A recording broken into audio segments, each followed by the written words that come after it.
my name is Gianna Mariano. I am currently a junior in the University of Maryland School of Dentistry Dental Hygiene program, and in this video, I will be discussing about my senior hygiene block observation assignment. So during my shadow experience, it was on November 13th, 2024. It was at the UMB prenatal clinic in GP6. The practitioner that I observed was Chevy Smith, and the supervising faculty would be Lisa Bress. So some procedures that I observed included the piezo being used and also radiographs, and as well as hand scaling and perio charting. So the patient came in, it was for a general hygiene visit, and they did complain about their left side being a little bit more sensitive.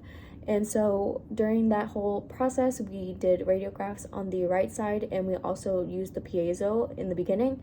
The piezo was just used to remove all of the plaque and calculus that were there, and then all of the bits that we could not remove were done with hand scaling.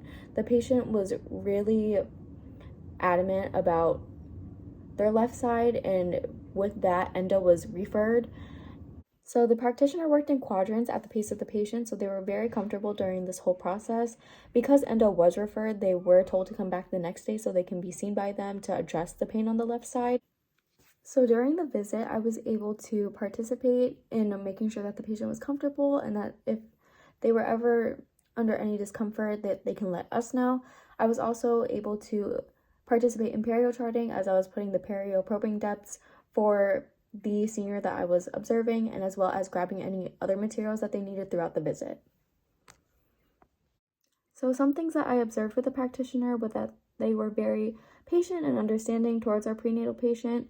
Because they were experiencing a lot of discomfort on their left side, any type of piezo and instrumentation that were applied on the left side did cause the patient any discomfort.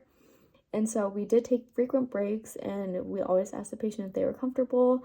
The patient was also very active during this visit as they were using the suction to grab any other excess water that was in their mouth with the piezo, and they were also very understanding and very communicative about what things were fine and what things were not fine with them.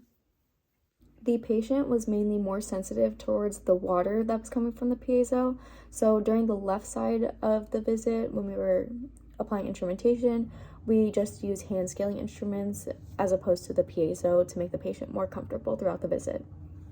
So some things that I was unfamiliar with during that whole shadow observation block were the piezo. At the time, I was not familiar with the piezo yet, so it was my first time ever seeing the usage of the piezo and what its purpose was and the things that we apply the piezo for.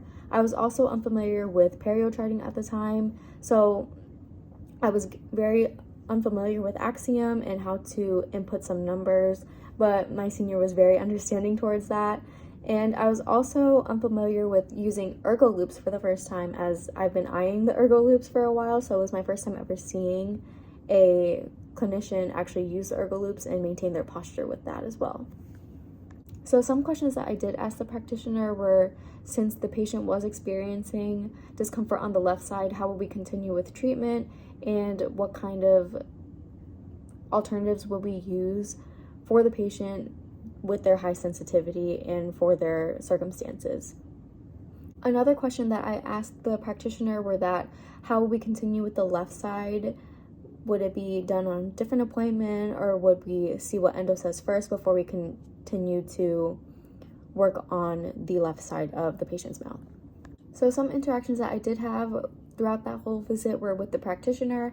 As they were calling out the perio probing depths, I was inputting them into axiom and also helping them obtain any other materials that they needed from the drawers or any from prep and dispense, as well as also interacting with supervising faculty and also with the patient to making sure that they were very comfortable. So during the whole observation, I did learn more about the whole visit process and how some instruments were used. I also learned that not all patients are going to be as easy as the next patient. So just in general is that all patients are different, and that we should always work on their pace rather than our pace, and also always just to prioritize patient comfortability. So after that whole visit, I did study more about using the whole Axiom program and how to find certain things, and also how to periochart, and also using the piezo as well. I did get more familiar with that, and I did apply it during my student partner visits. And just in general, I did learn about more of the whole visit process and interactions with patients. So this just concludes the whole video and of my senior hygiene block assignment video.